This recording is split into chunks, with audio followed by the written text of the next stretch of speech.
Organic കെമിസ്ട്രിയാണേ. Organic കെമിസ്ട്രിയിൽ different type of organic കോമ്പൗണ്ടുകളെയാണ് ക്ലിയർ ചെയ്യുക. നമ്മൾ പുതിയ ഒരാളെ പരിചയപ്പെടുന്ന പോലെ ഒരു ഓർഗാനിക് കോമ്പൗണ്ടിനെ നമ്മൾ പരിചയപ്പെടുന്നു, അത്ര മാത്രമേ ചാപ്റ്ററുകളിൽ സംസാരിക്കുന്നുള്ളൂ. ഇപ്പോൾ ഒരു എക്സാമ്പിൾ പറയുകയാണെങ്കിൽ, ഒരു ഓർഗാനിക് കോമ്പൗണ്ട് ഉണ്ട്. ആ ഓർഗാനിക് കോമ്പൗണ്ടിൻ്റെ 6 കാര്യങ്ങളാണ് നമ്മൾ ക്ലിയർ ചെയ്യാൻ ഉദ്ദേശിക്കുന്നത്. ഇപ്പോൾ ഒന്നാമത്തെ പോയിന്റ് ഐഡൻറ്റിഫിക്കേഷനാണ്. ഐഡൻറ്റിഫിക്കേഷൻ, ആ കോമ്പൗണ്ടിനെ നമുക്ക് എങ്ങനെ ഐഡൻറ്റിഫൈ ചെയ്യാം. രണ്ടാമത്തത് ക്ലാസിഫിക്കേഷനാണ്. ക്ലാസിഫിക്കേഷൻ, ആ കോമ്പൗണ്ടിനെ എങ്ങനെ ക്ലാസിഫൈ ചെയ്യാം. അടുത്തത് നോമൻക്ലേച്ചറാണ്. നോമൻക്ലേച്ചർ എന്ന് പറഞ്ഞാൽ 2 ടൈപ്പ് നോമൻക്ലേച്ചർ ഉണ്ട്. IUPAC നോമൻക്ലേച്ചറും കോമൺ നെയിമും. അതിൽ ആരൊക്കെ വരുന്നുണ്ട്? IUPACയും വരുന്നുണ്ട്, കോമൺ നെയിം. IUPAC വരുന്നുണ്ട്, അതേപോലെ തന്നെ കോമൺ നെയിം വരുന്നുണ്ട്. കോമൺ നെയിം ഫോർമാറ്റും വരുന്നുണ്ട്. ഐഡൻറ്റിഫിക്കേഷൻ, ക്ലാസിഫിക്കേഷൻ, നോമൻക്ലേച്ചർ കഴിഞ്ഞാൽ പിന്നെ നമ്മൾ ചെക്ക് ഇറ്റ് ഔട്ട് ചെയ്യുന്നത് ആ കോമ്പൗണ്ടിൻ്റെ പ്രോപ്പർട്ടീസാണ്. പ്രോപ്പർട്ടീസും 2 ടൈപ്പ് ഉണ്ട്. അതിലൊന്ന് ഫിസിക്കൽ പ്രോപ്പർട്ടിയാണ്, മറ്റൊന്ന് കെമിക്കൽ പ്രോപ്പർട്ടിയാണ്. ഫിസിക്കൽ പ്രോപ്പർട്ടിയാണ്, കെമിക്കൽ പ്രോപ്പർട്ടിയാണ്. അടുത്തത് ശ്രദ്ധിക്കണേ,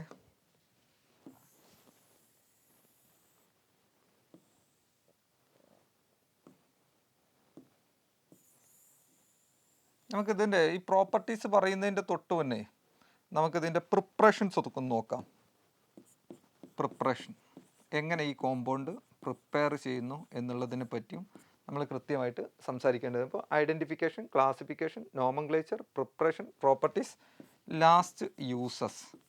ഇത്രയും കാര്യങ്ങളാണ് ഒരു ഓർഗാനിക് കോമ്പൗണ്ടിനെ പറ്റി നമുക്ക് പഠിക്കാനുള്ളത്. നിങ്ങൾക്ക് ഞാൻ പറഞ്ഞ കാര്യം മനസ്സിലായോ? ഇപ്പോൾ നമ്മൾ ഏതൊരു ഓർഗാനിക്, ഇപ്പോൾ ആദ്യം പഠിക്കുന്ന ഹാലോ ആൽക്കൈൻസ് ആണ് ഹാലോ അരീൻസാ, രണ്ടാമത് പഠിക്കുന്നത് ആൽക്കഹോൾ, പിന്നെ ഫീനോൾ, പിന്നെ ഈതർ. നിങ്ങൾ ഏത് കോമ്പൗണ്ട് എടുത്തു കഴിഞ്ഞാലും ഈ 6 കാര്യങ്ങൾ അവിടെ വളരെ കൃത്യമായിട്ട് പ്ലേസ് ചെയ്തിട്ടുണ്ടാവും. ഇപ്പോൾ ഞാനൊരു എക്സാമ്പിൾ വെച്ച് തുടങ്ങി കേട്ടോ. ക്ലാസ് എടുക്കുന്നത് കാർബോക്സിലിക് ആസിഡാണ്. ഏതാണ്? Carboxylic acid. ആ കാർബോക്സിലിക് ആസിഡിൻ്റെ ഐഡൻറ്റിഫിക്കേഷൻ നോക്കണം, ക്ലാസിഫിക്കേഷൻ നോക്കണം, നോമൻക്ലേച്ചർ നോക്കണം, പ്രിപ്പറേഷൻ നോക്കണം, പ്രോപ്പർട്ടീസ് നോക്കണം, യൂസസ് നോക്കണം. അപ്പോൾ ഇതിൽ ഏതെങ്കിലും ഒരു സെറ്റിൽ നിന്നാണ് നമുക്ക് ക്വസ്റ്റ്യൻ വരാൻ സാധ്യതയുള്ളത്.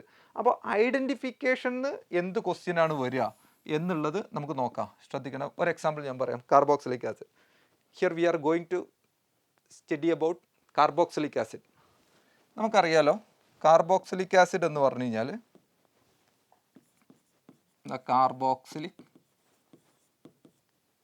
ആസിഡ്. കാർബോക്സിലിക് ആസിഡ് എന്ന് പറഞ്ഞാൽ RCOOH, that means COOH functional group വരുന്ന കോമ്പൗണ്ടുകളെയാണ് നമ്മൾ എന്തെന്ന് വിളിക്കുന്നത്? കാർബോക്സിലിക് ആസിഡ് എന്ന് വിളിക്കുന്നത്. COOH ഫങ്ഷണൽ ഗ്രൂപ്പ് വരുന്നതാണ് കാർബോക്സിലിക് ആസിഡ്. ഇനി ആസ് പെർ VSEPR തിയറി പ്രകാരം നമ്മൾ മനസ്സിലാക്കുക, ഇവിടെ ഈ കാർബണിനെ സറൗണ്ട് ചെയ്തും കൊണ്ട് എത്ര ആറ്റംസ് ഉണ്ട് നോക്കുക. എന്ന് വെച്ചാൽ ഡയറക്ട്ലി ബോണ്ടഡ് ആയിട്ടുള്ള എത്ര ആറ്റംസ് ഉണ്ട്. ഇവിടെ ഒരു ഓക്സിജൻ ആറ്റം ഉണ്ട് 1, ഇവിടെ ഒരു ഓക്സിജൻ ആറ്റം ഉണ്ട് 2, ഇവിടെ കാർബണോ ഹൈഡ്രജനോ വേറെ ഏതെങ്കിലും ഒരു ആറ്റം ഉണ്ടാവും, അപ്പോൾ 3. അപ്പോൾ R ഗ്രൂപ്പ് വരികയാണെങ്കിൽ ഇവിടെ 3 ആറ്റങ്ങളാണ് ഇതുമായിട്ട് ഡയറക്റ്റ് അറ്റാച്ച്മെൻറ്റ് വരുന്നത്. അപ്പോൾ അതിൻ്റെ ഹൈബ്രിഡൈസേഷൻ എന്ന് പറയുന്നത് ഏതായിരിക്കും? sp2 ആയിരിക്കും. 3 അല്ലേ വരുന്നത്, ഒരു എസും 2 പിയും. sp2 ഹൈബ്രിഡൈസേഷൻ സ്റ്റേറ്റ് ആയിരിക്കും. That means this one is planar. Is clear? അപ്പോൾ അതിനെ ഐഡൻറ്റിഫൈ ചെയ്യാൻ പറ്റും. ഏത് കോമ്പൗണ്ടിലാണോ COOH ഗ്രൂപ്പിൻ്റെ പ്രസൻസ് ഉള്ളത് അതിനെയാണ് നമ്മൾ എന്തെന്ന് വിളിക്കുന്നത്? കാർബോക്സിലിക് ആസിഡ് എന്ന് വിളിക്കുന്നത്. ഇനി ഈ ഭാഗത്തുനിന്ന് വരാൻ സാധ്യതയുള്ള ക്വസ്റ്റ്യൻ ശ്രദ്ധിക്കണേ. ഈ COOH എന്ന് പറയുന്ന സാധനം, കാർബോക്സിലിക് ആസിഡിൻ്റെ COOH എന്ന് പറയുന്ന സാധനം, ഇവർ റെസൊണൻസിലാണ് ഉള്ളത്. ഏതിലുള്ളത്? റെസൊണൻസിലാണുള്ളത്. ആ റെസൊണൻസിലുള്ളത് കൊണ്ട് തന്നെ നമ്മൾ മനസ്സിലാക്കുക, ഇതിന് പാർഷ്യൽ ഡബിൾ ബോണ്ട് ക്യാരക്ടറാണ് ഉണ്ടാവുക. ഏത് ക്യാരക്ടർ ഉണ്ടാവുക? Partial double bond character. ആ കാർബോക്സിൽ ഇപ്പോൾ എക്സാമ്പിൾ പറയുകയാണെങ്കിൽ, ഇപ്പോൾ ഫോമിക് ആസിഡ് എന്ന് പറയുമ്പോൾ നമ്മൾ ഇവിടെ HCOOH ഫോമിക് ആസിഡ്. എന്നാൽ ഇത് എങ്ങനെയും നിൽക്കാം, സോഡിയം ഫോമേറ്റ് ആയിട്ടും നിൽക്കാം. ഫോമിക് ആസിഡ് ഫോമിക് ആസിഡ് ആയിട്ട് നിൽക്കാം, എങ്ങനെ നിൽക്കാം, സോഡിയം ഫോമേറ്റ് ആയിട്ട് നിൽക്കാം. സോഡിയം ഫോമേറ്റ് ആയിട്ട് നിൽക്കുക എന്ന് പറഞ്ഞാൽ COO മൈനസ് Na+. ഇനി ഈ CO മൈനസ് ആയിട്ട് നിൽക്കുമ്പോൾ ഇവരെന്തിലായിരിക്കും, പെർഫെക്റ്റ് റെസൊണൻസിലായിരിക്കും. ഏത് റെസൊണൻസിലായിരിക്കും, പെർഫെക്റ്റ് റെസൊണൻസ്. കാരണം എന്താണെന്ന് വെച്ചാൽ ഇവർ നെഗറ്റീവ്ലി ചാർജ്ഡ് അയോണായിട്ടല്ലേ നിൽക്കുക. അങ്ങനെ പെർഫെക്റ്റ് റെസൊണൻസിലേക്ക് വരുമ്പോൾ എന്ത് സംഭവിക്കുന്നു വെച്ച് കഴിഞ്ഞാൽ ഇതവിടെ നോക്കണേ, ഇത് partial double bond character, that means ഇങ്ങനെ വരും. ആ സമയത്ത് ഈ പാർഷ്യൽ ഡബിൾ ബോണ്ട് ക്യാരക്ടറായിരിക്കും 2 ഓക്സിജൻ ആറ്റത്തിനും ഉണ്ടാവുക, because it behave as A perfect ionic compound. അപ്പോൾ ഇവിടെ നെഗറ്റീവ് പൊട്ടൻഷ്യൽ ഈ രണ്ടിലേക്കും ഷിഫ്റ്റ് ചെയ്ത് നിൽക്കും. അങ്ങനെ വരുമ്പോൾ ഇതിൻ്റെ ബോണ്ട് ലെങ്ത് എന്ന് പറയുന്നത് 1.27 പൈക്കോമീറ്റർ ആയിരിക്കും. ഹിയർ ഓൾസോ 1.27 പൈക്കോമീറ്റർ ആയിരിക്കും. Is it clear? പക്ഷേ ഇതിൻ്റെ കേസിൽ എത്ര വരികയെന്നറിയാം, ഇത് സിംഗിൾ ബോണ്ട് ആയിട്ടല്ലേ നിൽക്കുന്നത്, അപ്പോൾ 1.23 പൈക്കോമീറ്റർ ആയിരിക്കും. ഇവിടെ ഈ ഡബിൾ ബോണ്ടിൻ്റെതാണ് 1.23 പൈക്കോമീറ്റർ, സിംഗിൾ ബോണ്ടിൻ്റെത് ഏകദേശം 1.36 പൈക്കോമീറ്ററുമാണ് വരിക. അപ്പോൾ ഇതൊരു ക്വസ്റ്റ്യനാണ്, ഐഡൻറ്റിഫിക്കേഷൻ എന്നുള്ള പാർട്ടിൽ നിന്ന് വന്ന ക്വസ്റ്റ്യനാണ്. സോ ഏതിലാണ്, ഫോമിക് ആസിഡിലാണോ സോഡിയം ഫോമേറ്റിലാണോ 1.27 പൈക്കോമീറ്റർ ബോണ്ട് ലെങ്ത് ഉണ്ടാവുക, ഫിക്സഡ് ആയിട്ട് ബോണ്ട് ലെങ്ത് ഉണ്ടാവുക. ദാറ്റ് മീൻസ് ഈ രണ്ട് CO ബോണ്ട് ലെങ്ത്തും 1.27 ഫിക്സഡ് ആയിട്ട് വരുന്നത് ഏതിനാണ്, അപ്പോൾ അത് സോഡിയം ഫോമേറ്റിനാണ്. അതെന്താ കാരണം എന്ന് വെച്ചാൽ this one is an ionic compound, ഇത് പ്യുവർലി ഓർഗാനിക് കോമ്പൗണ്ടാണ്. അപ്പോൾ ഇവിടെ പാർഷ്യൽ ഡബിൾ ബോണ്ട് ക്യാരക്ടർ 2 ബോണ്ടിലും കാണിക്കുന്നത് ഏതായിരിക്കും, സോഡിയം ഫോമേറ്റ് ആയിരിക്കും. Is it clear? അടുത്തത്, അപ്പോൾ ഐഡൻറ്റിഫിക്കേഷൻ പാർട്ട് ഈസ് ഓവർ. അപ്പോൾ ഇനി ഐഡൻറ്റിഫിക്കേഷൻ പാർട്ടിൽ ഇനി വേറെ ക്വസ്റ്റ്യൻ വരാൻ സാധ്യതയില്ല. ഒന്നുകിൽ ഹൈബ്രിഡൈസേഷൻ ചോദിക്കാം, അല്ലെങ്കിൽ ഈ ബോണ്ട് ലെങ്ത്തുമായി ബന്ധപ്പെട്ട കാര്യങ്ങൾ ചോദിക്കാം. Is it clear? അപ്പോൾ ഐഡൻറ്റിഫിക്കേഷൻ പാർട്ട് ഈസ് ഓവർ. അടുത്ത നമ്മൾ ഏതിലേക്ക് പോകണം, ക്ലാസിഫിക്കേഷനിലേക്ക് പോകണം. ക്ലാസിഫിക്കേഷനിലേക്ക് പോകുമ്പോൾ നമ്മൾ മനസ്സിലാക്കുക, ശ്രദ്ധിക്കണേ, ക്ലാസിഫിക്കേഷൻ പാർട്ടിലേക്ക് പോകുമ്പോൾ നമ്മൾ മനസ്സിലാക്കേണ്ടത്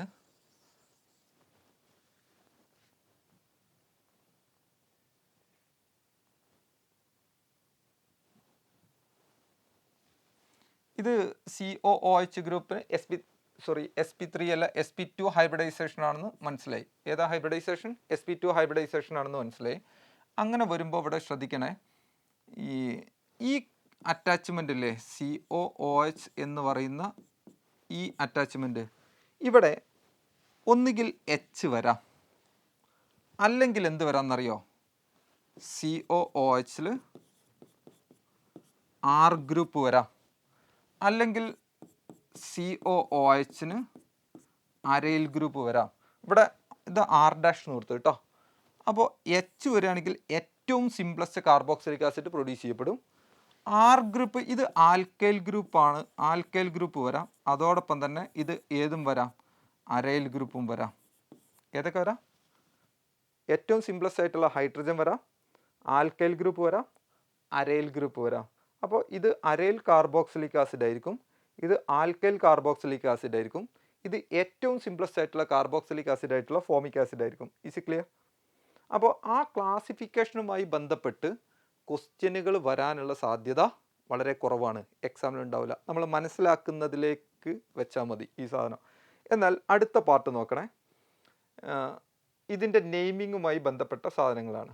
നമുക്കറിയാം, ഓർഗാനിക് കോമ്പൗണ്ടുകളെ 2 രൂപത്തിൽ നമുക്ക് നെയിം ചെയ്യാൻ പറ്റും. ഏതൊക്കെ? IUPAC നോമൻക്ലേച്ചർ ഫോർമാറ്റിലും അതേപോലെ തന്നെ കോമൺ നെയിം ഫോർമാറ്റിലും. ഈ IUPAC നോമൻക്ലേച്ചർ ഒരു ഫോർമാറ്റ് ഉണ്ട്, -E + ഓയിക് ആസിഡ് എന്നുള്ളതാണ് അത് യൂസ് ചെയ്യുന്നത്. ഏതാണ്? -E + ഓയിക് ആസിഡ് എന്നുള്ള ഫോർമാറ്റിലാണ് IUPAC ഫോർമാറ്റ് വരുന്നത്. പക്ഷേ അതിൽ ഒരു കാര്യം ശ്രദ്ധിക്കണേ, ഞാൻ പറയുന്നത് നോക്കുക. അപ്പോൾ IUPAC നോമൻക്ലേച്ചർ സിസ്റ്റം വരുമ്പോൾ 2 ടൈപ്പ് ആസിഡുകൾ വരാം. ഒന്ന് -E + ഓയിക് ആസിഡ് എന്നുള്ളതാണ് അതിൻ്റെ മോണോ കാർബോക്സിലിക് ആസിഡ് വരുമ്പോൾ. ഏത് വരുമ്പോൾ? മോണോ കാർബോക്സിലിക് ആസിഡ് വരുമ്പോൾ -E + ഓയിക് ആസിഡ്. അതേ സമയത്ത് പോളി വരികയാണെങ്കിൽ, പോളി കാർബോക്സിലിക് ആസിഡ് വരികയാണെങ്കിൽ ഓയിക് ആസിഡ് എന്ന് മാത്രമേ ഉണ്ടാവുള്ളൂ കേട്ടോ. ഓയിക് ആസിഡ് മാത്രം. ഒരു എക്സാമ്പിൾ പറയുകയാണെങ്കിൽ എൻ്റെ കയ്യിൽ ഇങ്ങനെ ഒരു കോമ്പൗണ്ട് ഉണ്ട്, CH3COOH എന്ന് പറയുന്ന ഒരു കാർബോക്സിലിക് ആസിഡ് ഉണ്ട്. എൻ്റെ കയ്യിൽ മറ്റൊരു കാർബോക്സിലിക് ആസിഡ് ഉണ്ട്, CH2COOH. രണ്ടും കണ്ടോ? ഇനി നോക്കേ, ഇവിടെ എത്ര കാർബൺ ആറ്റം ഉണ്ട്? 2 കാർബൺ ആറ്റം. അപ്പോൾ ഞാൻ അതിനെ ഈതെയ്ൻ എന്ന് എഴുതി. ഈതെയ്ൻ മൈനസ് ഈനെ ഒഴിവാക്കി ഞാൻ ഓയിക് ആസിഡ് എന്ന് അവിടെ കൊടുത്തു. കാരണം എന്താണെന്നറിയോ? ഇതിലൊരു COH ഗ്രൂപ്പാണ് വരുന്നത്. ദാറ്റ് മീൻസ് മോണോ ആണ്.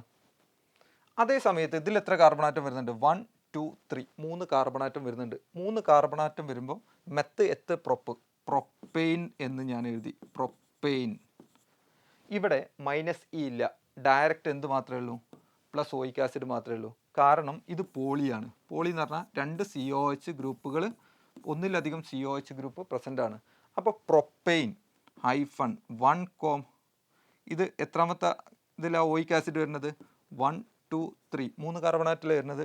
1,3 ഡൈ ഓയിക് ആസിഡ് എന്ന ഫോർമാറ്റിലാണ് നെയിം വരിക. ദാറ്റ് മീൻസ് വളരെ സിമ്പിളാണ്. ഒരു കാർബോക്സിലിക് ആസിഡ് ഗ്രൂപ്പ് മാത്രമാണ് വരുന്നതെങ്കിൽ -E പ്ലസ് ഓയിക് ആസിഡ്. ഒന്നിലധികം കാർബോക്സിലിക് ആസിഡ് ഗ്രൂപ്പ് വരികയാണെങ്കിൽ പ്ലസ് ഓയിക് ആസിഡിന് മാത്രമേ നമ്മൾ ആഡ് ചെയ്യാറുള്ളൂ. ദെൻ അടുത്തത് അങ്ങനെയാണെന്നുണ്ടെങ്കിൽ ഈ നോമൻക്ലേച്ചർ ഫോർമാറ്റ് ഒന്ന് നോക്കേ, ശ്രദ്ധിക്കുക.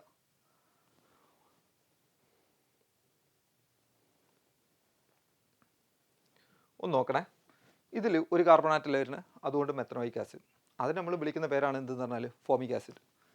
ഇതിൽ 2 കാർബൺ ആറ്റം വരുന്നില്ലേ? അപ്പോൾ അത് എത്തനോയിക് ആസിഡ്. അതിനെ വിളിക്കുന്ന പേരാണ് എന്തെന്ന് പറഞ്ഞാൽ അസറ്റിക് ആസിഡ്. ശ്രദ്ധിക്കണം, ഞാനിവിടെ വെറുതെ തിയറി സംസാരിച്ച് പോവുകയല്ല കേട്ടോ. വളരെ കൃത്യമായിട്ടുള്ള ക്വസ്റ്റ്യനുകളാണ് നമ്മൾ ഡീൽ ചെയ്യാൻ ഉദ്ദേശിക്കുന്നത്. ഇനി ഈ അസറ്റിക് ആസിഡ് എന്തായിട്ട് മാറാം? വിനെഗറായിട്ട് മാറാം. എപ്പോഴാണെന്നറിയോ? 5 to 8% അസറ്റിക് ആസിഡ് വരികയാണെങ്കിൽ V can call it as vinegar. ശ്രദ്ധിക്കണേ, അവിടെ ക്വസ്റ്റ്യൻ വരാൻ സാധ്യതയുള്ളത് വിനെഗർ എന്ന് പറഞ്ഞാൽ എന്താണെന്നാണ്. അപ്പോൾ 5 to 8% അസറ്റിക് ആസിഡിനെയാണ് നമ്മൾ എന്തെന്ന് വിളിക്കുന്നത്? വിനെഗർ. ഇനി അവിടുന്ന് മറ്റൊരു ക്വസ്റ്റ്യൻ കൂടി വരും. ശ്രദ്ധിക്കണേ, വിനെഗറിനെ നമ്മൾ നന്നായിട്ട് തണുപ്പിച്ചു, 17 ഡിഗ്രി സെൽഷ്യസിൻ്റെ താഴേക്ക് കൊണ്ടുപോയി എന്ന് വിചാരിക്കാം. അതിൽ അസറ്റിക് ആസിഡിൻ്റെ ലിക്വിഡിന്ന് സോളിഡിഫൈ ചെയ്യുന്ന, ദാറ്റ് മീൻസ് അതിൻ്റെ മെൽട്ടിംഗ് പോയിൻ്റ് എന്ന് പറയുന്നത് 17 ഡിഗ്രി സെൽഷ്യസാണ്. അപ്പോൾ 17 ഡിഗ്രി സെൽഷ്യസിൻ്റെ താഴെ വരുമ്പോൾ അസറ്റിക് ആസിഡ് എന്ത് ചെയ്യും? സോളിഡിഫൈ ചെയ്യും. വാട്ടർ അങ്ങനെ നിൽക്കും. കാരണം വാട്ടർ സോളിഡിഫൈ ചെയ്യണമെന്നുണ്ടെങ്കിൽ, ഐസായി മാറണമെന്നുണ്ടെങ്കിൽ ഏതിൻ്റെ താഴെ പോകണം? 0 ഡിഗ്രീൻ്റെ താഴെ പോകണം. അപ്പോൾ നമ്മളൊരു 12-13 ഡിഗ്രി സെൽഷ്യസിലേക്ക് ഇതിനെ താഴ്ത്തി കഴിഞ്ഞിട്ടുണ്ടെന്നുണ്ടെങ്കിൽ അസറ്റിക് ആസിഡ് സോളിഡിഫൈ ചെയ്യും, വാട്ടർ അവിടെ ലിക്വിഡായിട്ട് നിൽക്കുകയും ചെയ്യും. അങ്ങനെ വരുമ്പോൾ ഒരു ഐസ്ബർഗ് ഫോം ചെയ്ത പോലെ, ഒരു ഗ്ലേഷ്യർ പോലെ അവിടെ അസറ്റിക് ആസിഡ് ഒഴുകി നടക്കും. Easy clear? Acetic acid solidify ചെയ്ത് നിൽക്കും.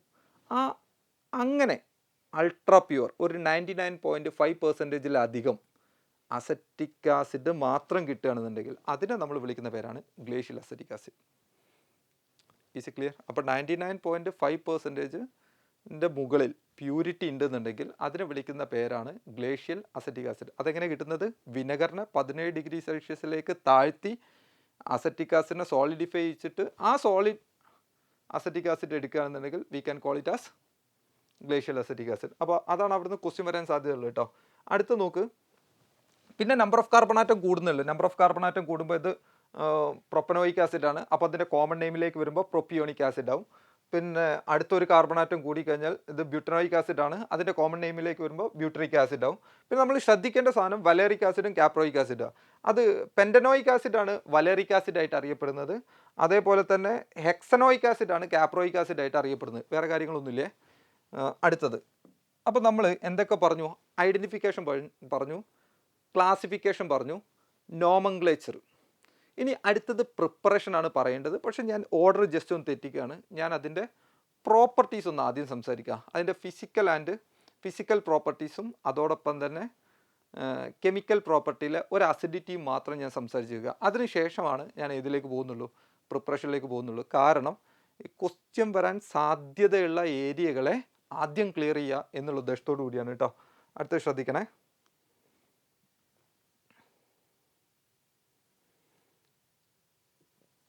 നിങ്ങൾ ഈ ഭാഗത്തുനിന്ന് ഇപ്പോൾ ഇതുവരെ വന്ന ക്വസ്റ്റ്യൻ, ഇപ്പോൾ കോമൺ നെയിമുമായി ബന്ധപ്പെട്ട് വന്ന ഒരു ക്വസ്റ്റ്യൻ ഉണ്ട്, ശ്രദ്ധിക്കണം. നോർമൽ അല്ല,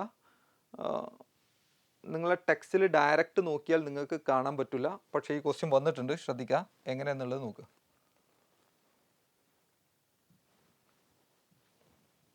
ഫോമിക് ആസിഡ് ഉണ്ട്, HCOH ആണ്.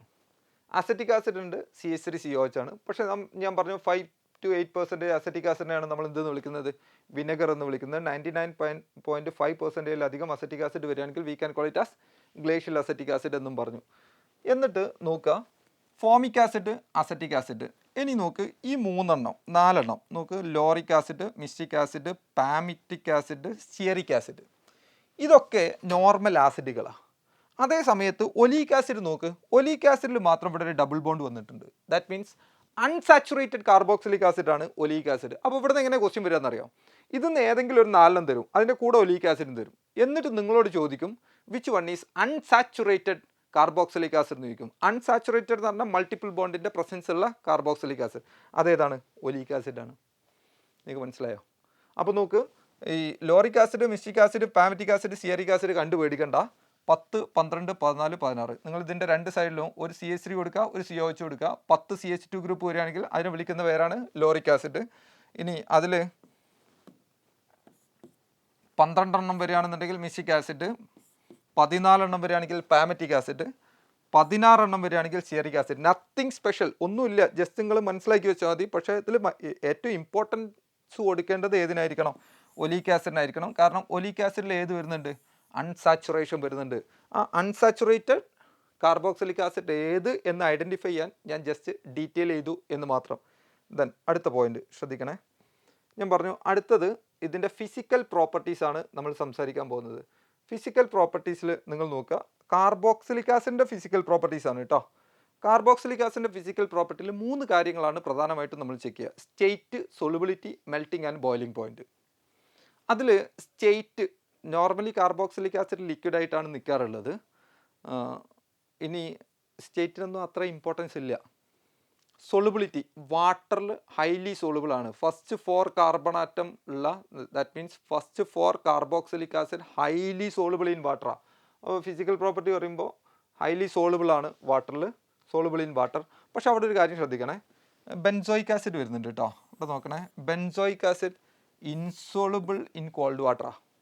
സൂക്ഷിക്കണേ, ആസിഡുകളൊക്കെ വാട്ടർ സോളുബിൾ ആണ് due to the ability to form hydrogen bond with water molecule. പക്ഷേ ഈ കാർബോക്സിലിക് ആസിഡ് എവിടെ ഇൻസോളുബിൾ ആണ്? കോൾഡ് വാട്ടറിൽ ഇൻസോളുബിൾ ആണ്.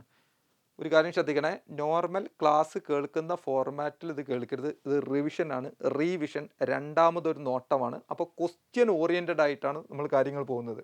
അപ്പോൾ സോളുബിൾ ഇൻ വാട്ടർ എന്നുള്ളത് കോമണാണ്. പക്ഷേ സോളുബിൾ അല്ലാത്ത സാധനം ഏത് എന്നുള്ളതാണ് ക്വസ്റ്റ്യൻ വരിക. അപ്പോൾ benzoic acid is insoluble in ഏത് വാട്ടറിലാണ്? കോൾഡ് വാട്ടർ ആണ്. Cold water very very important, ശ്രദ്ധിക്കണം. കോൾഡ് വാട്ടറിലാണ് ഇൻസോളുബിൾ ആയിട്ടുള്ളത്. ഇനി അടുത്തൊരു പോയിന്റ്, ഫിസിക്കൽ പ്രോപ്പർട്ടിയിൽ these are all carboxylic acid have the ability to exist as dimer. Dimer ആയിട്ട് എക്സിസ്റ്റ് ചെയ്യാനുള്ള കേപ്പബിലിറ്റി ഉണ്ട് കാർബോക്സിലിക് ആസിഡ്. ഡൈമർ എന്ന് പറഞ്ഞാൽ ഇതാ RCOOH. അടുത്തൊരു കാർബോക്സിലിക് ആസിഡ് RCOOH.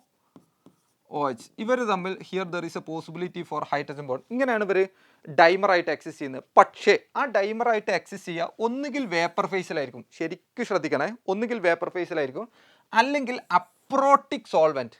അപ്രോട്ടിക് സോൾവെൻറ്റ് എന്ന് പറഞ്ഞാൽ H+ ഡൊണേറ്റ് ചെയ്യാൻ കപ്പാസിറ്റി ഇല്ലാത്ത സോൾവെൻറ്റ്. അത് മോസ്റ്റ് പ്രോബബിളി നോൺ പോളർ ആവാം. അപ്പോൾ നോൺ പോളാർ സോൾവെൻറ്റ് എന്ന് പറഞ്ഞാലും കുഴപ്പമൊന്നുമില്ല. പക്ഷേ അപ്രോട്ടിക് എന്ന് പറഞ്ഞു കഴിഞ്ഞാൽ പോളാറിൽ വരുന്നുണ്ട്, പോളാർ അപ്രോട്ടിക് ആയാലും കുഴപ്പമൊന്നുമില്ല. ദാറ്റ് മീൻസ് H+ ഡൊണേറ്റ് ചെയ്യാൻ കഴിയരുത്, ഇത്രയേ ഉള്ളൂ കണ്ടീഷൻ. വേപ്പർ ഫേസിലായിരിക്കണം. ഇതൊരു ക്വസ്റ്റ്യൻ വന്നിട്ടുണ്ട് അസറ്റിക് ആസിഡിൻ്റെ, ദാറ്റ് മീൻസ് CH3COOH അസറ്റിക് ആസിഡിൻ്റെ വേപ്പർ ഫേസിലുള്ള, ശരിക്കും ശ്രദ്ധിക്കണേ, അസറ്റിക് ആസിഡിൻ്റെ വേപ്പർ ഫേസിലുള്ള മോളാർ മാസ് എത്രയെന്ന് ചോദിക്കും. അപ്പോൾ നിങ്ങൾ മനസ്സിലാക്കേണ്ടത്, വേപ്പർ ഫേസിൽ അസറ്റിക് ആസിഡ് എങ്ങനെ നിൽക്കുക? ഡൈമറൈസ് ചെയ്താൽ നിൽക്കുക. അപ്പോൾ എല്ലാവരും 60 എഴുതും, ഇതിൻ്റെതാണ് 60. പക്ഷേ ഇത് ഡൈമറൈസ് ചെയ്ത് നിൽക്കുമ്പോൾ 60 + 60 എത്ര കൊടുക്കണം? 120 കൊടുക്കണം. U got it. അതുകൊണ്ടാണ് ഞാൻ എക്സാം ഓറിയൻറ്റഡ് ആയിട്ടാണ് ഈ സാധനം സംസാരിക്കുന്നതെന്ന് പറയുന്നത്. ഞാൻ വെറുതെ ഫിസിക്കൽ പ്രോപ്പർട്ടി പറഞ്ഞു പോവുകയല്ല, ഓരോ കാര്യം പറയുമ്പോഴും അതിന് ഇക്വലൻ്റ് ആയിട്ടുള്ള ഓരോ ക്വസ്റ്റ്യനുകളാണ് നമ്മൾ ക്ലിയർ ചെയ്യുന്നത്. ശരിക്കും ശ്രദ്ധിക്കണേ. ദെൻ അടുത്തത്, ഇത് മനസ്സിലായി എന്ന് വിചാരിക്കുന്നു. വേറെയും കുറേ ഫിസിക്കൽ പ്രോപ്പർട്ടീസ് സംസാരിക്കേണ്ടതുണ്ട്, പക്ഷെ അത് നമ്മൾ എക്സാം ഓറിയൻറ്റഡ് അല്ലാത്തത് കൊണ്ട് ഞാൻ കട്ട് ചെയ്തു മാത്രം കേട്ടോ. അടുത്തത് അസിഡിറ്റിയാണ് സംസാരിക്കുന്നത്. അസിഡിറ്റി സംസാരിക്കുമ്പോൾ ഓരോ എക്സാമ്പിളുകൾ എടുത്ത് ക്ലിയർ ചെയ്യാണ്. അപ്പോൾ ആദ്യം തന്നെ നമ്മൾ നോക്കേണ്ടത് what is mean by acidity എന്നുള്ളതാണ്. എന്താണ് കാർബോക്സിലിക് ആസിഡിൻ്റെ അസിഡിറ്റി എന്ന് പറഞ്ഞാൽ ഇത്രയേ ഉള്ളൂ കേട്ടോ. ഇത് RCOO മൈനസ് ഉണ്ട്, H+ ഉണ്ട്. ഇവർ തമ്മിലുള്ള ഇലക്ട്രോസ്റ്റാറ്റിക് ഫോഴ്സ് ഓഫ് അട്രാക്ഷൻ കൂടുമ്പോൾ H+ന് ഡൊണേറ്റ് ചെയ്യാനുള്ള കപ്പാസിറ്റി കുറവായിരിക്കും. മനസ്സിലായോ? ഇവർ നമ്മളെ ഇലക്ട്രോസ്റ്റാറ്റിക് ഫോഴ്സ് ഓഫ് അട്രാക്ഷൻ കൂടുമ്പോൾ H+ന് ഡൊണേറ്റ് ചെയ്യാനുള്ള കപ്പാസിറ്റി കുറയും, അസിഡിറ്റി കുറയും. അതേ സമയത്ത് ഇവർ തമ്മിലുള്ള ഇലക്ട്രോസ്റ്റാറ്റിക് ഫോഴ്സ് ഓഫ് അട്രാക്ഷൻ കുറഞ്ഞാലോ H+ന് ഡൊണേറ്റ് ചെയ്യാനുള്ള കപ്പാസിറ്റി കൂടും, അസിഡിറ്റി കൂടും. You got it. ഇനി ഈ നെഗറ്റീവ് പൊട്ടൻഷ്യലാണ് ഇവിടുത്തെ അസിഡിറ്റിയെ യഥാർത്ഥത്തിൽ തീരുമാനിക്കുന്നത്. ഇനി നിങ്ങൾ നോക്ക്, ഈ R ഗ്രൂപ്പ് ഇങ്ങോട്ടേക്ക് ഇലക്ട്രോണിനെ വലിക്കുകയാണെങ്കിലോ, ഇയാൾ ഇലക്ട്രോൺ ഇങ്ങോട്ട് വലിച്ചാൽ ഇവിടുന്ന് ഇലക്ട്രോൺ ഡെൻസിറ്റി ഇങ്ങോട്ടേക്ക് വരും. അപ്പോൾ ഇവർ നമ്മൾ ഇലക്ട്രോസ്റ്റാറ്റിക് ഫോഴ്സ് ഓഫ് അട്രാക്ഷൻ കുറയും, കാരണം ഇവിടുത്തെ നെഗറ്റീവ് പൊട്ടൻഷ്യൽ കുറയും. അപ്പോൾ ഇലക്ട്രോസ്റ്റാറ്റിക് ഫോഴ്സ് ഓഫ് അട്രാക്ഷൻ കുറയും. ഇലക്ട്രോസ്റ്റാറ്റിക് ഫോഴ്സ് ഓഫ് അട്രാക്ഷൻ കുറയുമ്പോൾ H+ന് ഡൊണേറ്റ് ചെയ്യാനുള്ള കപ്പാസിറ്റി കൂടും, അസിഡിറ്റി കൂടും. ക്ലിയർ? അതേപോലെ അടുത്ത് നോക്കേ, ഞാൻ പറയുന്നത് ശ്രദ്ധിക്കാനേ. അടുത്തത് ഇനിയിപ്പോൾ നേരെ തിരിഞ്ഞു വന്നു വിചാരിക്കുക. ഈ R ഗ്രൂപ്പ് ശ്രദ്ധിക്കണേ, ഈ R ഗ്രൂപ്പ് ഇലക്ട്രോൺ ഡെൻസിറ്റി ഇങ്ങോട്ട് കൊടുത്തെന്ന് വിചാരിക്കുക. ഇങ്ങോട്ട് കൊടുത്തു കഴിഞ്ഞാൽ എന്താ സംഭവിക്കുക? ഇവിടുത്തെ നെഗറ്റീവ് പൊട്ടൻഷ്യൽ എന്ത് ചെയ്യും? കൂടും. നെഗറ്റീവ് പൊട്ടൻഷ്യൽ കൂടുമ്പോൾ ഇവിടുത്തെ ഇലക്ട്രോസ്റ്റാറ്റിക് ഫോഴ്സ് ഓഫ് അട്രാക്ഷൻ കൂടും, H+നെ ഡൊണേറ്റ് ചെയ്യാനുള്ള കപ്പാസിറ്റി കുറയും, അസിഡിറ്റി കുറയും. U got it? ഇതാണ് അതിലെ കോൺസെപ്റ്റ്. അത്രയേ ഉള്ളൂ. ഇവിടെ മറ്റൊരു കാര്യം കൂടിയുണ്ട്. നോർമൽ ആസിഡ് ആണ്, കാർബോക്സിലിക് ആസിഡ് ആണ് ഇത്. ആ നോർമൽ കാർബോക്സിലിക് ആസിഡ് ഇവിടെ നോക്കുക, here there is A possibility four resonance. ഇവിടെ ഒരു റെസൊണൻസിനുള്ള സാധ്യതയുണ്ട്. അപ്പോൾ H+നെ ഡൊണേറ്റ് ചെയ്യാനുള്ള കപ്പാസിറ്റി കുറച്ചും കൂടി കൂടുതലായിരിക്കും. ഇവിടുത്തെ നെഗറ്റീവ് പൊട്ടൻഷ്യൽ ഇങ്ങോട്ടേക്ക് ഷിഫ്റ്റ് ചെയ്യപ്പെടും. എന്നാൽ ഇതിനെ വിളിക്കുന്ന പെറോക്സി ആസിഡാ, RCO3H, പെറോക്സി ആസിഡ്. അപ്പോൾ നോർമൽ കാർബോക്സിലിക് ആസിഡും അതേ പെറോക്സി ആസിഡും എടുക്കുകയാണെങ്കിൽ which one shows highest acidity എന്നുള്ളതാണ് ഒന്നാമത്തെ ക്വസ്റ്റ്യൻ. അപ്പോൾ നമ്മൾ മനസ്സിലാക്കേണ്ടത് ഇവിടെയും ലോൺ പെയർ ഉണ്ട്, പക്ഷേ ഈ ലോൺ പെയർ എന്തിലല്ല? റെസൊണൻസിലല്ല. റെസൊണൻസിലല്ലാത്തത് കൊണ്ട് ഇവിടുത്തെ നെഗറ്റീവ് പൊട്ടൻഷ്യൽ അങ്ങനെ നിൽക്കും, H+ന് ഡൊണേറ്റ് ചെയ്യാനുള്ള കപ്പാസിറ്റി കുറവായിരിക്കും. ഇവിടെ റെസൊണൻസിലായതുകൊണ്ട് ഇവിടുത്തെ നെഗറ്റീവ് പൊട്ടൻഷ്യൽ ഇങ്ങോട്ടേക്ക് വരും, കുറയും, H+ന് ഡൊണേറ്റ് ചെയ്യാനുള്ള കപ്പാസിറ്റി കൂടും, അസിഡിറ്റി കൂടുതലായിരിക്കും. അപ്പോൾ ഒരു കാര്യം മനസ്സിലാക്കുക, നോർമൽ ആസിഡിനായിരിക്കും ഏറ്റവും കൂടുതൽ അസിഡിറ്റി ഉണ്ടാവുക. അതിൻ്റെ കറസ്പോണ്ടിങ് ഏത് പെറോക്സി ആസിഡിനെ കമ്പയർ ചെയ്യുമ്പോൾ, ഫോർ എക്സാമ്പിൾ എൻ്റെ കയ്യിൽ CH3COOH ഉണ്ട്, അതേ സമയത്ത് CH3COOH ഉണ്ട്. ഇത് CO3H എന്ന് എഴുതിയാലും മതി കേട്ടോ. CO3H ഉണ്ട്. Which one shows highest acidity എന്ന് വെച്ച് കഴിഞ്ഞാൽ ഇതിനായിരിക്കും ഹയസ്റ്റ് അസിഡിറ്റി ഉണ്ടാവുക. കാരണം എന്താ? അവിടെ റെസൊണൻസ് സ്റ്റെബിലൈസർ ആണ്. You got it? ഇതിനടുത്ത് രണ്ടാമത്തത്, ഞാൻ വളരെ പെട്ടെന്ന് ഓരോ കാര്യങ്ങൾ പറഞ്ഞു പോവുകയാണ് കേട്ടോ, ശ്രദ്ധിക്കണേ. അതിനാവശ്യമായിട്ടുള്ള ഇൻഫർമേഷൻ എഴുതി വെച്ചിട്ടുണ്ട്, നിങ്ങൾ സ്ക്രീൻഷോട്ട് എടുത്തോളാം ക്ലിയർ ചെയ്യാൻ. നോക്കിയാൽ RCOOH കാർബോക്സിലിക് ആസിഡിൻ്റെ അത് വാട്ടറിലേക്ക് ഇട്ടു. വാട്ടറിലേക്ക് ഇട്ടപ്പോൾ അത് അയണൈസ് ചെയ്യും. അങ്ങനെ അയണൈസ് ചെയ്യുകയാണെന്നുണ്ടെങ്കിൽ അതിൻ്റെ ഇക്വിലിബ്രിയം കോൺസ്റ്റൻറ്റ് എന്ന് പറയുന്ന KA എന്ന് പറഞ്ഞാൽ equilibrium constant of acid. Equilibrium constant എന്ന് പറയുന്നത് concentration of the product to that of the product of the reactant എന്നല്ലേ പറയുന്നത്. Is clear? അങ്ങനെ വരികയാണെന്നുണ്ടെങ്കിൽ ഇവിടെ നോക്ക്, ഇത് രണ്ടും പ്യുവർ ആയതുകൊണ്ട് നമ്മൾ നോർമലി എന്ത് എഴുതാറില്ല, ഇവിടെ ഏത് ഫോർമാറ്റിൽ എഴുതൂല, concentration of RCOOH concentration of water. ഇത് ലിക്വിഡ് വാട്ടറിൻ്റെ ഒക്കെ പ്യുവർ വാട്ടറിൻ്റെ എന്തായിരിക്കും? 1 ആയിരിക്കും. 1 ആയതുകൊണ്ട് നമ്മൾ സാധാരണ സാധനം എന്ത് ചെയ്യാറില്ല, കൊടുക്കാറില്ല. ഇനി നോക്കിയേ, ഇവിടെ ശ്രദ്ധിക്കണേ, ലിക്വിഡ് വാട്ടർ പ്യുവർ വരുമ്പോഴേ നമ്മൾ അതിൻ്റെ കോൺസെൻട്രേഷൻ യൂണിറ്റ് ആയിട്ടല്ലേ എടുക്കുക, അത് എടുക്കാറില്ല എന്നാണ് ഞാൻ പറഞ്ഞത്. ജസ്റ്റ് നിങ്ങൾ മനസ്സിലാക്കി വെക്കുക, അത് KA എഴുതി വെച്ചു എന്നേ ഉള്ളൂ കേട്ടോ, വേറെ നത്തിങ് സ്പെഷ്യൽ. ഇനി ഇവിടെ നോക്കണേ, delta G0 = -2.303 RT log KA ആണ്. Delta G0 = delta H minus T deltas ആണ്. അങ്ങനെയാണെന്നുണ്ടെങ്കിൽ അതിൻ്റെ ഒരു കേസ് ശ്രദ്ധിക്കണേ, നമുക്ക് ഇങ്ങനെ എഴുതിക്കൂടെ, ഈ ശരിക്കും നോക്കണേ, ഞാൻ എന്താണ് ചെയ്യുന്നതെന്നുള്ളത് കൃത്യമായിട്ട് മനസ്സിലാക്കി വെക്കുക. ഈ മൈനസിനെ ഞാൻ എടുത്തേ,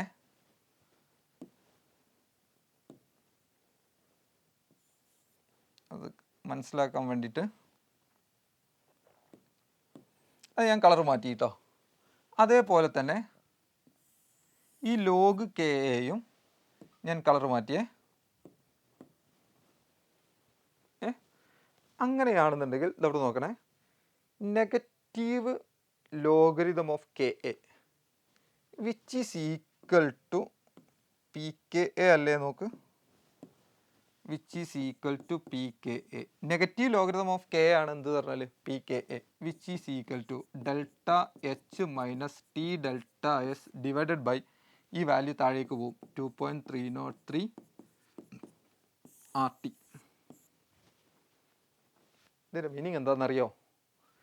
as a P K value decreases acidity increases. K A value കൂടിയാൽ അസിഡിറ്റി കൂടും, പി കെ വാല്യൂ കുറഞ്ഞാലോ അസിഡിറ്റി കൂടും. അങ്ങനെയാണെന്നുണ്ടെങ്കിൽ പി കെ വാല്യൂ എപ്പോഴാണ് കുറയുക? ഈ ടി ഡെൽറ്റ എസ് കൂടിയാൽ മതി. ടി ഡെൽറ്റ എസ് കൂടുകയോ ഡെൽറ്റ എച്ച് കുറയുകയോ ചെയ്തു കഴിഞ്ഞാൽ പി കെ വാല്യൂ കുറയും. പി കെ വാല്യൂ കുറയുമ്പോൾ അസിഡിറ്റി കൂടും. ഇത് സാധാരണ എയിംസ് ക്വസ്റ്റ്യൻ പേപ്പറിൽ ചോദിച്ചിരുന്ന ക്വസ്റ്റ്യൻ ആണ് കേട്ടോ, ശ്രദ്ധിക്കണം. ആ പോയിന്റ് ജസ്റ്റ് മനസ്സിലാക്കുക. എന്താ സംഭവം? ടി ഡെൽറ്റ എസിൻ്റെ വാല്യൂ കൂടിയാൽ നെഗറ്റീവ് വാല്യൂ കൂടൂലേ? നെഗറ്റീവ് വാല്യൂ കൂടുമ്പോൾ പി കെ വാല്യൂ കുറയല്ലേ ചെയ്യുക. ദാറ്റ് മീൻസ് കെ വാല്യൂ കൂടും, അസിഡിറ്റി കൂടും. ഓക്കെ, ദെൻ അടുത്ത കേസ്. ഓരോരോ കേസ് ഇങ്ങനെ സംസാരിക്കുകയാണ്, ശ്രദ്ധിക്കാം. ഇവിടെ നോക്ക്, ഈ നെഗറ്റീവും ഈ പോസിറ്റീവും തമ്മിലുള്ള ഇലക്ട്രോസ്റ്റാറ്റിക് ഫോഴ്സ് ഓഫ് അട്രാക്ഷൻ അല്ലേ അസിഡിറ്റിയെ തീരുമാനിക്കുന്നത്. അപ്പോൾ നോക്ക്, ഇയാളും ഇവരും തമ്മിൽ എന്തിലായിരിക്കും? റെസണൻസിലായിരിക്കും. എന്നാൽ ഇവിടുത്തെ നെഗറ്റീവ് പൊട്ടൻഷ്യലും ഇതും തമ്മിൽ ഏത് വരുന്നുണ്ട്? റെസണൻസിൽ വരുന്നുണ്ട്. അങ്ങനെയാണെങ്കിൽ which one shows highest acidity? ഈ ഫോമിക് ആസിഡ് ആയിരിക്കും ഏറ്റവും കൂടുതൽ അസിഡിറ്റി കൊടുക്കുന്നത്. കാരണം എന്താണെന്നറിയോ? ഈ ഗ്രൂപ്പ് ഒരു പ്ലസ് ആർ എഫക്റ്റ് കൊടുക്കാനുള്ള കേപ്പബിലിറ്റി ഉണ്ട്. പ്ലസ് ആർ എഫക്റ്റ് കൊടുക്കാന്ന് പറഞ്ഞു കഴിഞ്ഞാൽ ഇലക്ട്രോൺ ഡെൻസിറ്റി എങ്ങോട്ടേക്ക് ഷിഫ്റ്റ് ചെയ്യും. ഇലക്ട്രോൺ ഡെൻസിറ്റി എങ്ങോട്ട് ഷിഫ്റ്റ് ചെയ്യുമ്പോൾ ഇവിടുത്തെ നെഗറ്റീവ് പൊട്ടൻഷ്യൽ കൂടും. നെഗറ്റീവ് പൊട്ടൻഷ്യൽ കൂടുമ്പോൾ ഈ നെഗറ്റീവും പോസിറ്റീവും തമ്മിലുള്ള ഇലക്ട്രോസ്റ്റാറ്റിക് ഫോഴ്സ് ഓഫ് അട്രാക്ഷൻ കൂടും. എച്ച് പ്ലസിന് ഡൊണേറ്റ് ചെയ്യാനുള്ള കേപ്പബിലിറ്റി കുറയും. അപ്പോൾ which one shows highest acidity? Formic acid shows highest acidity. ശ്രദ്ധിക്കണേ, നിങ്ങളെന്താ വിചാരിക്കാമെന്നറിയോ? ഇവിടെ ഒരു റെസൊണൻസ് അല്ലേ വരുന്നുള്ളൂ, ഇവിടെ ധാരാളം റെസൊണൻസിനുള്ള സാധ്യത ഉണ്ടെന്ന് വിചാരിക്കും. പക്ഷെ നിങ്ങൾ മനസ്സിലാക്കുക, ഈ phenyl group plus R effect donate ചെയ്യാൻ കേപ്പബിൾ ആയിട്ടുള്ള സാധനമാണ്. പ്ലസ് ആർ എഫക്റ്റ് എന്ന് പറഞ്ഞാൽ ഇലക്ട്രോൺ ഡെൻസിറ്റി അങ്ങോട്ട് കൊടുക്കുകയാണ്. ഇലക്ട്രോൺ ഡെൻസിറ്റി അങ്ങോട്ട് കൊടുക്കുമ്പോൾ ഇവിടുത്തെ നെഗറ്റീവ് പൊട്ടൻഷ്യൽ കൂടും. ഇവിടുത്തെ നെഗറ്റീവ് പൊട്ടൻഷ്യൽ കൂടിക്കഴിഞ്ഞാൽ നെഗറ്റീവും പോസിറ്റീവും തമ്മിൽ ഇലക്ട്രോസ്റ്റാറ്റിക് ഫോഴ്സ് ഓഫ് അട്രാക്ഷൻ കൂടും. അപ്പോൾ എച്ച് പ്ലസിന് ഡൊണേറ്റ് ചെയ്യാനുള്ള കേപ്പബിലിറ്റി കുറയും. U got it. ഇനി അടുത്തത്